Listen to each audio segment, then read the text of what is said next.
नमस्कार, स्वागतम। सबसे सरल साधना कौन सी है? तो इसका स्पष्ट उत्तर है नाम जप।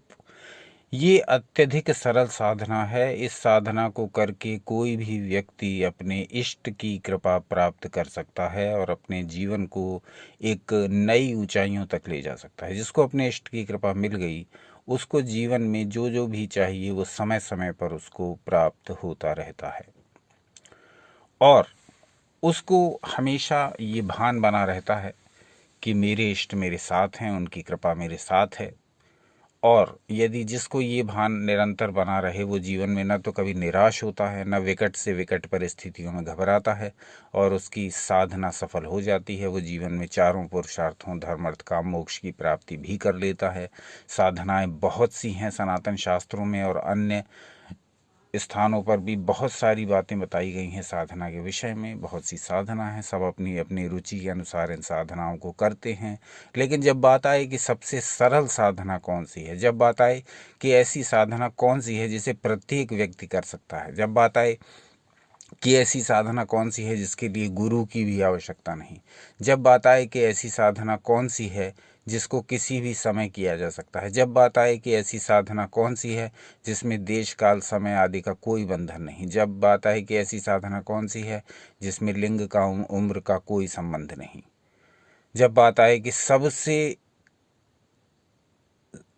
सरलता पूर्वक बिना किसी विधि निषेध के, बिना किसी रोक टोक के, बिना किसी नियम संयम के, बिना किसी कर्मकांड के, बिना किसी व्रत आदि के जो की जा सके वो साधना कौन सी है? तो सबसे सरलतम साधना में सबसे ऊपर जो नाम आता है वो है नाम जप का।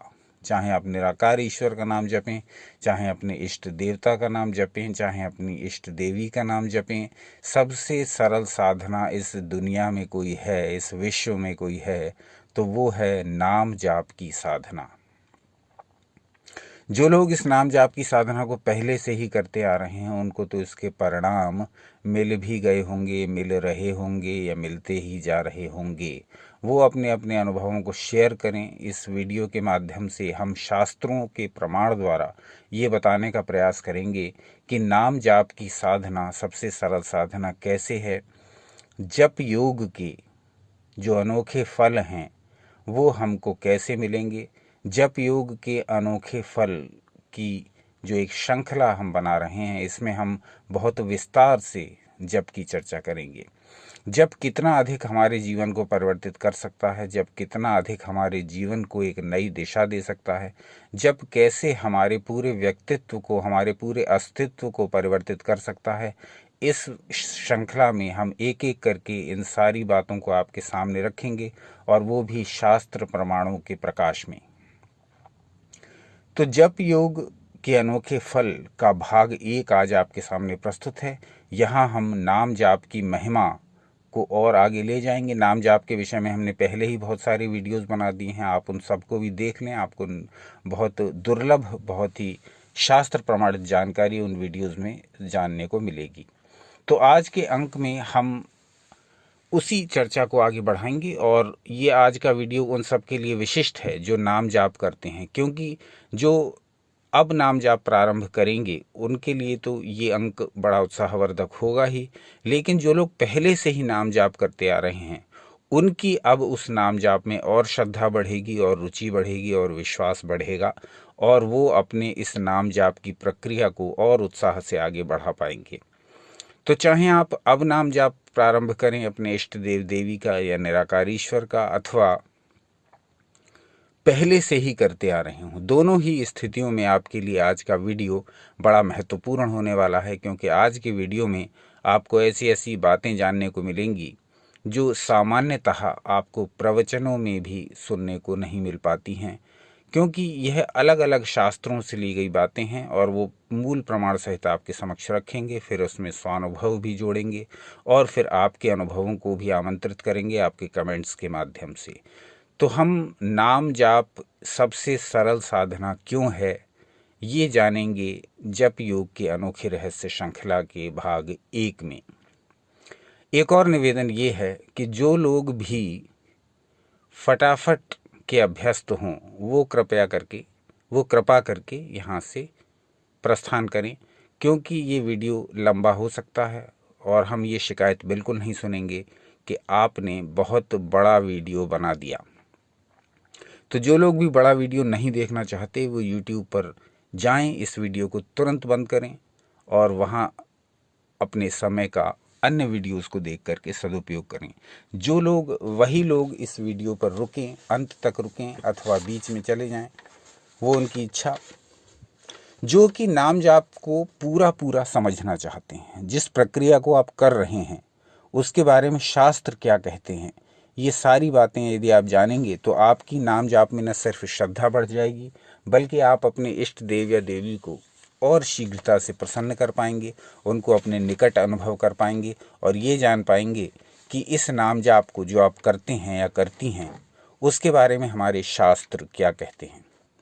तो जो लोग भी इच्छुक हैं, जो लोग भी सिंसियर हैं, जो लोग भी नाम जाप के विषय में पूरी शास्त्रीय जानकारी चाहते हैं, वो एक एक करके इन वाक्यों को बड़े ध्यान से देखें, पढ़ें, समझें, चाहें तो नोट करके रखें और फिर उनका अपने जीवन में पालन करके देखें तो पाएंगे कि ये नाम जाप की साधना ही हमारे लिए सबसे सरल साधना है।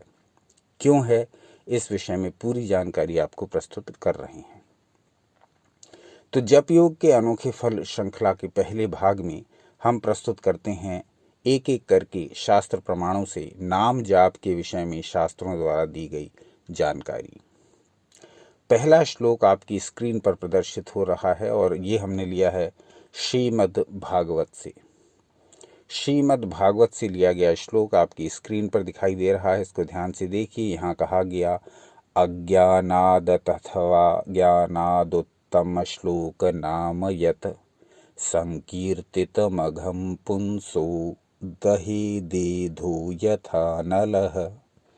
अब इसका अर्थ समझने का प्रयास करते हैं। यहाँ कहा गया कि भगवान का नाम चाहे ज्ञान से जपो या अज्ञान से जपो, लाभ देता ही देता है। ईश्वर का नाम, अपने इष्ट देव या देवी का नाम, चाहे आप जानबूझकर जपिए, चाहे आपको ज्ञान हो गया हो नाम की महिमा का तब जपिए, अथवा आपको नाम की महिमा का कोई भी ज्ञान ना हो तब भी जपिए। यानी आप नाम की महिमा से परिचित हों तब भी आप नाम जपिए और आप ज्ञान की महिमा के बारे में कुछ भी नहीं जानते हैं तो भी नाम जपिए।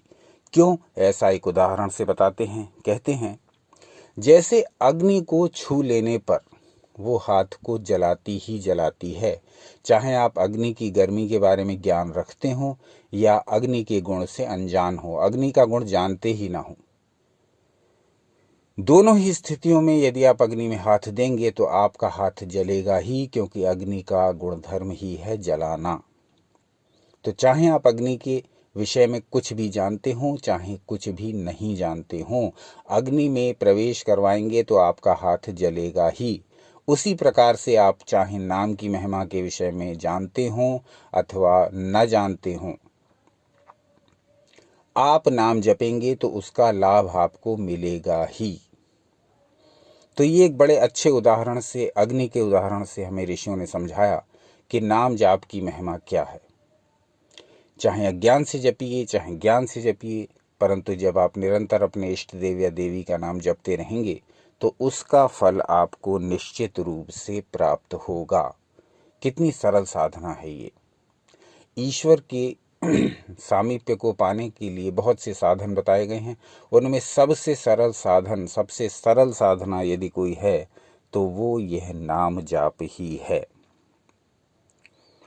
तो यहाँ अग्नि का उदाहरण देकर के हमें दो बातें समझाई गई हैं। एक तो ये कि जैसे अग्नि का गुणधर्म है जलाना, तो उसमें ज्ञानी हो या अज्ञानी जो भी हाथ देगा उसका हाथ जलेगा ही।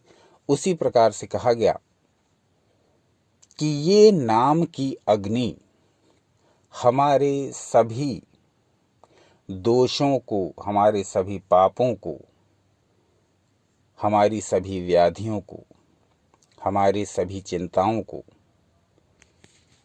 नष्ट कर देती है। क्या? ये नाम रूपी अग्नि।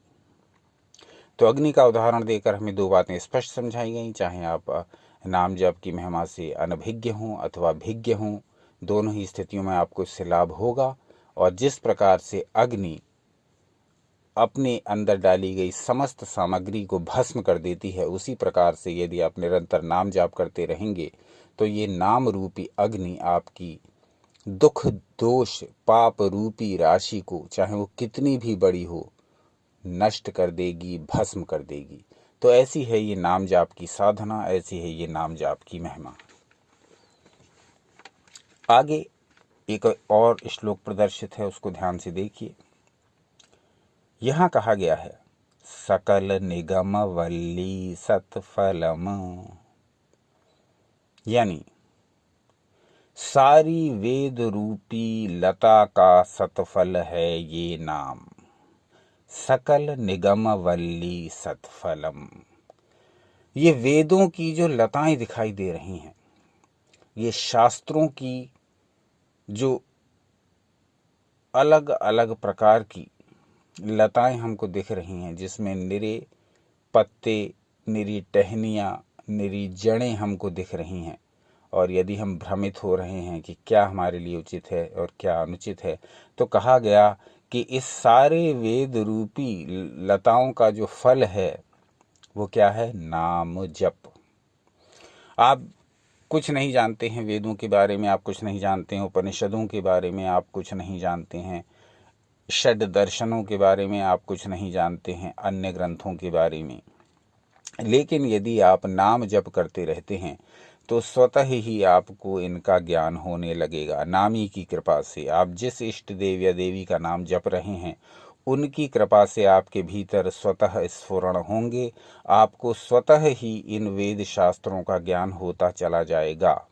आपको करना क्या है? नाम जाप को निरंतर जारी रखना है, जो भी आपके इष्ट देव या देवी हैं। तो इसीलिए सबसे सरल साधना बताया गया नाम जाप को। इसमें बिना किसी कर्म कांड के आप सीधे संपर्क बना सकते हैं अपने इष्ट देव या देवी से। अब अगला श्लोक देखिए जो आपकी स्क्रीन पर प्रदर्शित हो रहा है। यहाँ कहा गया सकृदपि परिगीतम श्रद्धया हेलया वा। इसमें कहा गया है चाहे श्रद्धा से लिया जाए या अवहेलना से, नाम लेने पर यह मनुष्य का उद्धार करने में समर्थ है। तो एक भक्त के लिए अवहेलना से नाम लेना तो उसके लिए सोचने वाली बात भी नहीं है, उसका तो वो विचार भी नहीं कर सकता। यहाँ समझाने के लिए कहा गया है कि चाहे श्रद्धा से लें चाहे अश्रद्धा से लें, ये नाम हमारा उद्धार करने में समर्थ है। तो एक भक्त जब अपने इष्ट देव या देवी को स्मरण करेगा तो सीधी सी बात है कि वो पूर्ण श्रद्धा करेगा। श्रद्धा और विश्वास से यदि आप नाम लेते रहेंगे तो निश्चित रूप से आपका उद्धार होता रहेगा। अलग अलग समस्याओं से अलग अलग समय पर विकट से विकट परिस्थितियों में आप विचलित नहीं होंगे। अब अगला श्लोक देखिए जो आपकी स्क्रीन पर प्रदर्शित हो रहा है, ध्यान से इसको देखिए। भोक्तैव भोग्य भावेन सदा सर्वत्र संस्थितः तेन शब्दार्थ चिंतासु न स शब्दो न यह शिवः। कहा गया भगवान भोक्ता और भोग्य दोनों ही हैं। जो शब्द है वही अर्थ है और जो अर्थ है वही शब्द है। तो जैसे भगवान सबकी आत्मा में विराजमान हैं, वैसे ही भगवान का नाम भी सबकी आत्मा में विराजमान है। नाम को आप ईश्वर की तरह सर्वव्यापी समझिए, नाम को आप ईश्वर का ही दूसरा रूप समझिए। तो जब भी आप नाम जपेंगे तो ये श्रद्धा, ये भाव, ये विश्वास मन में रखें, ये आस्था मन में रखें कि ये जो नाम आप जप रहे हैं ये मात्र शब्दों का संकलन नहीं है, मात्र शब्दों का जुड़ाव नहीं है, मात्र कुछ शब्दों को गूंथ नहीं दिया गया है, बल्कि ये नाम स्वयं ईश्वर का ही एक रूप है। नाम की डोर में ही नामी बंधा रहता है। नाम और नामी में कोई भी भेद नहीं है। हम ये सब बातें बचपन से ही सुनते आए हैं। तो सुनने से काम नहीं चलेगा। जब नाम जपें तो इस बात को मन में चिंतन भी करें कि जो नाम हम जप रहे हैं उससे हमारा साक्षात संबंध बन रहा है अपने इष्ट देव या देवी से।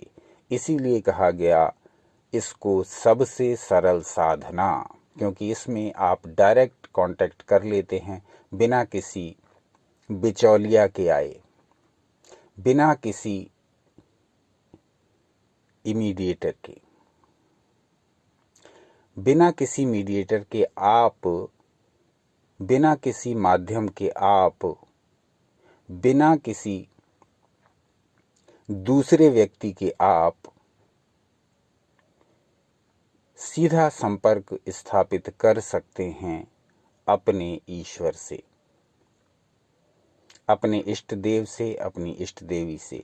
इसीलिए कि कहा गया जप योग में कि नाम जाप सर्वश्रेष्ठ साधना है।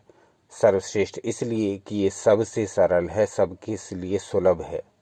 इसके लिए किसी विशेषज्ञ की सलाह लेने की आपको आवश्यकता नहीं। इसके लिए आपको किसी गुरु के आश्रम में जाने की आवश्यकता नहीं। इसके लिए आपको बड़े बड़े ग्रंथ पढ़ने की आवश्यकता नहीं। इसके लिए आपको क्लिष्ट शब्दों के अर्थ समझने की आवश्यकता नहीं। बस केवल आपको नाम जाप करना है अपने इष्ट देव का, अपनी इष्ट देवी का, अथवा निराकार ईश्वर का, जिसमें भी आपकी श्रद्धा हो, जिसमें भी आपकी आस्था हो, जिसमें भी आपका विश्वास हो। नाम लेते रहेंगे तो नामी से सीधा संपर्क आपका जुड़ जाएगा। इसीलिए कहा गया जप योग में इसको सबसे सरल साधना। तो ये एक ऐसा विषय है जिसके विषय में बहुत विस्तृत वीडियोस बनाए जा सकते हैं, पूरी श्रृंखलाएं बनाई जा सकती हैं, लेकिन ये निर्भर करेगा आपके कमेंट्स पर। यदि आप कमेंट्स करेंगे तभी हम इस विषय में आपको ढूंढ करके दुर्लभ से दुर्लभ सामग्री प्रस्तुत करेंगे, जिससे कि आपकी नाम जप में निरंतर श्रद्धा भक्ति बढ़ती रहे और आप इस प्रक्रिया को, इस क्रिया को, इस भावना को, इस कर्म को जारी रखें। अगला श्लोक देखिए जो आपकी स्क्रीन पर प्रदर्शित हो रहा है। अब देखते हैं यहाँ क्या कहा गया मूर्खो वदति विष्णाय धीरो वदति विष्णवे उभयोस्तु फलम तुल्यम भावग्राही जनार्दनः। अब इसका अर्थ समझ लीजिए। जो व्यक्ति शास्त्रों से अनभिज्ञ है, जिस व्यक्ति को संस्कृत का ज्ञान नहीं, वो कहता है विष्णाय नमः, और जो विद्वान है वो बोलता है विष्णवे नमः। तो क्या दोनों की बोली में अंतर आने से जो उनके इष्ट देव हैं वो अलग अलग फल प्रदान करेंगे? नहीं, क्योंकि यहाँ क्या कहा गया, नाम में शुद्ध और अशुद्ध उच्चारण का महत्व नहीं, बल्कि जपकर्ता के भाव का महत्व है। उभयोस्तु फलम तुल्यम भावग्राही जनार्दनः। चाहे एक अविद्वान व्यक्ति, चाहे एक अनपढ़ व्यक्ति विष्णाय बोल रहा है और एक विद्वान व्यक्ति विष्णवे बोल रहा है, परंतु दोनों के इष्ट देव विष्णु ही हैं, तो वो दोनों को समान फल प्रदान करेंगे। उभयोस्तु फलम तुल्यम भावग्राही जनार्दन। क्यों प्रदान करेंगे? क्योंकि भावग्राही हैं जनार्दन। तो भगवान विष्णु भावग्राही हैं। किस भाव से मुझे स्मरण किया जा रहा है वो ये देख रहे हैं, ना कि ये कि किसकी वाणी शुद्ध है। तो भाव देख रहे हैं। एक अविद्वान व्यक्ति भी और एक विद्वान व्यक्ति भी, दोनों ही उन्हें स्मरण कर रहे हैं और दोनों अपने अपने अलग अलग शब्दों का प्रयोग कर रहे हैं, लेकिन चूंकि दोनों का भाव उनको प्रसन्न करना ही है, उनको स्मरण करना ही है, उनको मनाना ही है, तो वो दोनों को समान फल प्रदान करेंगे। दोनों को एक जैसा ही फल मिलेगा, चाहे वो अविद्वान हो चाहे वो विद्वान हो। उभयोस्तु फलम तुल्यम। क्यों मिलेगा? क्योंकि भावग्राही जनार्दनः। ईश्वर भाव ग्रहण करते हैं। आप किस उद्देश्य से उनको स्मरण कर रहे हैं, ये भाव वो ग्रहण करते हैं। आप उनका नाम जप रहे हैं, ये ग्रहण करते हैं, ना कि ये कि आपने उनका नाम अशुद्ध उच्चारित कर दिया अथवा आपको व्याकरण का ज्ञान नहीं। तो ये भावना मन में न रखें। आप अटपटी बोली में जैसे भी, जिस भी प्रकार से अपनी मातृभाषा में किसी भी प्रकार से उनका स्मरण करिए, उनका नाम जाप करिए, तो उनकी प्रसन्नता, उनकी कृपा निश्चित रूप से आपको प्राप्त होगी। ऐसा है ये नाम जाप का महत्व। इसीलिए कहा गया इसको सबसे सरल साधना। अब अंत में एक ऐसा श्लोक लेंगे जिससे ये पूरी तरह प्रमाणित हो जाएगा कि हमने नाम साधना को, हमने नाम जप को, हमने अपने इष्ट देव या देवी के नाम स्मरण को सबसे अधिक सरल साधना क्यों कहा। जप योग के अनोखे फल में आज का वीडियो उन सभी के लिए बड़ा विशिष्ट हो सकता है जो भी नाम जाप का अभ्यास करते हैं या करेंगे, क्योंकि यहाँ हम शास्त्र प्रमाणित आपको जानकारी देंगे जिससे आपकी नाम जप में रुचि और श्रद्धा, आस्था और विश्वास और अधिक बढ़ जाएगा और आप अधिक आनंद के साथ में अपने इष्ट देव या देवी का अथवा निराकार ईश्वर का नाम जाप निरंतर करते रह सकेंगे। इस श्लोक को ध्यान से देख लीजिए। आज के वीडियो का सबसे महत्वपूर्ण श्लोक है ये। आप चाहें तो इसको नोट करके रखिए और समय समय पर इसको पढ़ते भी रहिए ताकि आपको ये पूरी तरह निरंतर भान रहे, स्मरण रहे कि क्यों नाम जाप की साधना को कहा गया है सबसे सरल साधना। तो प्रस्तुत है आपकी स्क्रीन पर ये श्लोक। यहाँ कहा गया, मंत्रतः तंत्रतश्छिद्रं देशकालर्ह वस्तुतः सर्वं करोतु निश्छिद्रं नाम संकीर्तनम तव। अब इसका अर्थ समझ लीजिए। यहाँ स्पष्ट कह दिया गया है कि क्यों है नाम जाप की साधना सबसे सरल साधना। कहा गया, बोलने में मंत्र अशुद्ध हो जाए, विधि निषेध का पालन हमसे गलत हो जाए, देश अशुद्ध हो, काल अनुपयुक्त हो, हम पात्र हो न हो, लेकिन नाम जाप सबको निश्छिद्र बना देता है, सारे छिद्रों, सारे दोषों को समाप्त कर देता है। अब इस बात को जरा विस्तार में समझ लें, खुलकर समझ लें। यहाँ कहा गया है, मंत्रतः तंत्रतश्छिद्रं देश कालर्ह वस्तुतः। जब हम तंत्र या मंत्र की साधना करते हैं तो हमें प्रत्येक बात पर ध्यान देना होता है।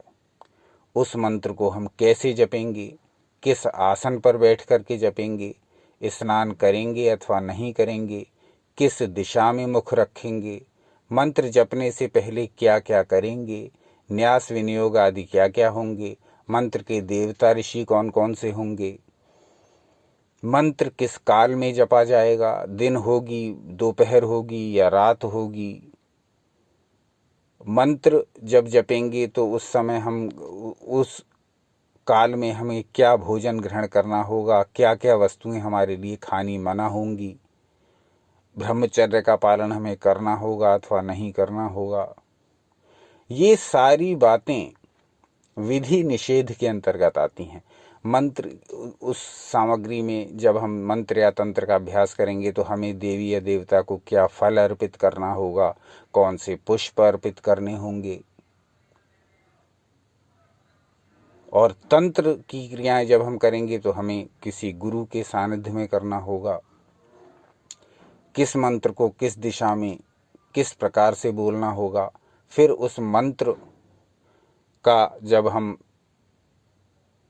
अभ्यास कर चुकेंगे, जब उस मंत्र की पूर्णता हो जाएगी तो पूर्णाहुति में हमें क्या क्या करना होगा, क्या क्या नहीं करना होगा, नहीं तो अमुक देवी या देवता नाराज ना हो जाएं, हमारे विपरीत फल न देने लगें। इसीलिए इसमें कहा गया कि मंत्रतः तंत्रतश्छिद्रम देश कालर्ह वस्तुतः। यदि मंत्र बोलने में अशुद्धि हो जाए, विधि निषेध का पालन हमसे गलत हो जाए, देश अशुद्ध हो, काल अनुपयुक्त हो और हम योग्य पात्र हों या ना हो, ये सारी बाधाएं आती हैं अन्य साधनाओं में। लेकिन आगे कहा गया, सर्वं करोतु निश्छिद्रं नाम संकीर्तन तव। लेकिन इन सारी बातों को निश्छिद्र कर देता है, इन सब बातों के छेदों को ढक देता है, इन सारी बातों को दोष मुक्त कर देता है ये नाम जाप। क्योंकि नाम जाप में आपके लिए देश, काल, लिंग, धर्म आदि का कोई बंधन नहीं है। बस आपको अपने इष्ट देव या देवी से जुड़ जाना है। दिन हो, रात हो,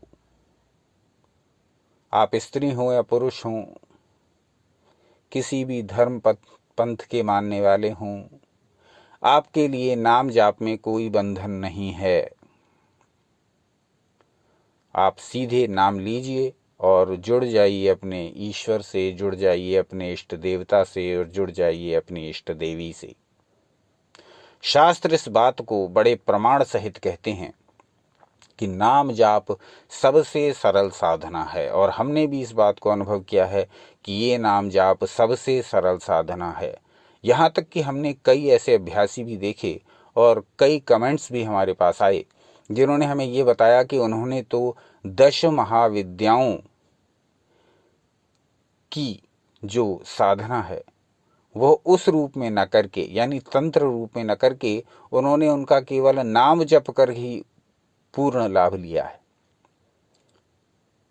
एक साधक का कमेंट आया कि उन्होंने तो बगलामुखी देवी का नाम जप करके ही पूर्ण लाभ लिया है।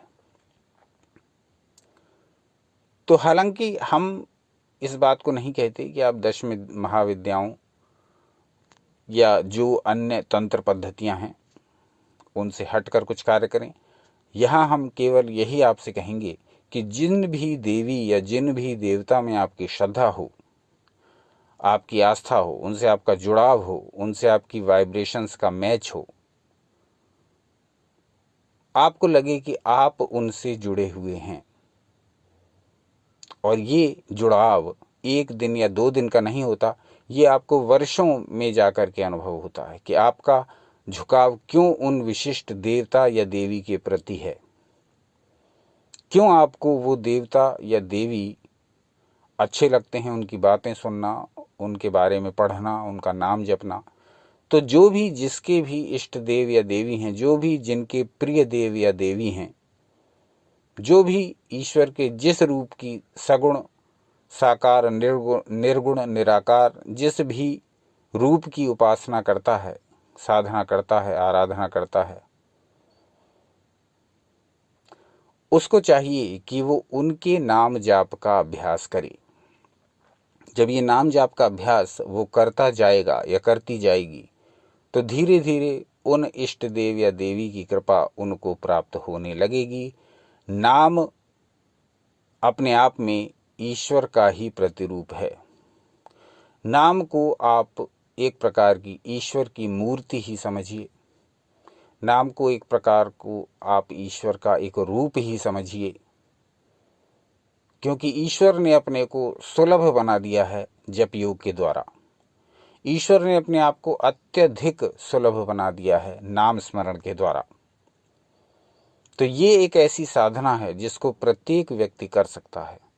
उसके लिए आयु, धर्म, लिंग, जाति, समय, देश, काल का कोई भी किसी भी प्रकार का बंधन नहीं, शुद्धि अशुद्धि का भी बंधन नहीं। ये भी आवश्यक नहीं कि आप स्नान करके ही नाम जाप करें।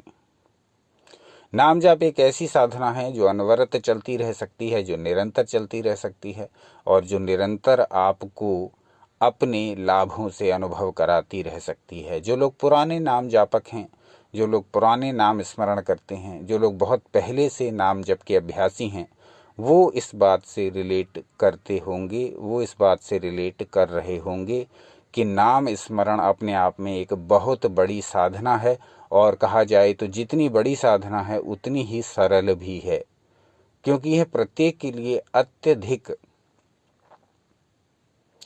अत्यधिक कंफर्टेबल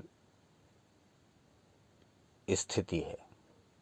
क्योंकि यहाँ न तो आपको कर्म कांड के बारे में सोचना होता है, न समय के बारे में, न देश के बारे में, न काल के बारे में, न विधि निषेध के बारे में, न आसन, फल, पुष्प, गुरु, किसी के बारे में आपको सोचना नहीं होता। यहाँ आपको केवल एक सोच रखनी होती है, और वो हैं आपके इष्ट देव या देवी, उनका नाम। एक चीज़ सोचनी होती है। जब आप मंत्र तंत्र और अन्य क्रियाओं का अभ्यास कर रहे होते हैं तो आपको बहुत सी चीज़ें सोचनी होती हैं। मैं स्नान करके ये करूँगा, मैं अमुक रंग का आसन बिछाऊँगा, मैं अमुक दिशा में मुख करके बैठूँगा, अमुक फल और अमुक पुष्पों को अर्पित करूँगा, अमुक समय तक अमुक प्रकार की माला से मैं इस मंत्र का इतने दिनों तक अभ्यास करूँगा या करूँगी। उस अभ्यास के पूर्ण होने के पश्चात मैं अमुक वस्तु मंदिर में दान करूँगा, अथवा गाय को भोजन कराऊँगा, अथवा इतनी कन्याओं को भोजन कराऊँगा। तो ये सब बातें, आपको बहुत सी बातें सोचनी पड़ती हैं जब आप कोई मंत्र या तंत्र का अनुष्ठान करते हैं या अन्य साधनाएं करते हैं। लेकिन नाम जप में आपको कुछ भी नहीं सोचना होता। नाम जप में केवल आपकी एक सोच होती है, और वो है जिसका नाम आप जप रहे हैं। जिन भी इष्ट देव या देवी का नाम आप जप रहे हैं, आपको केवल उतना ही सोचना होता है।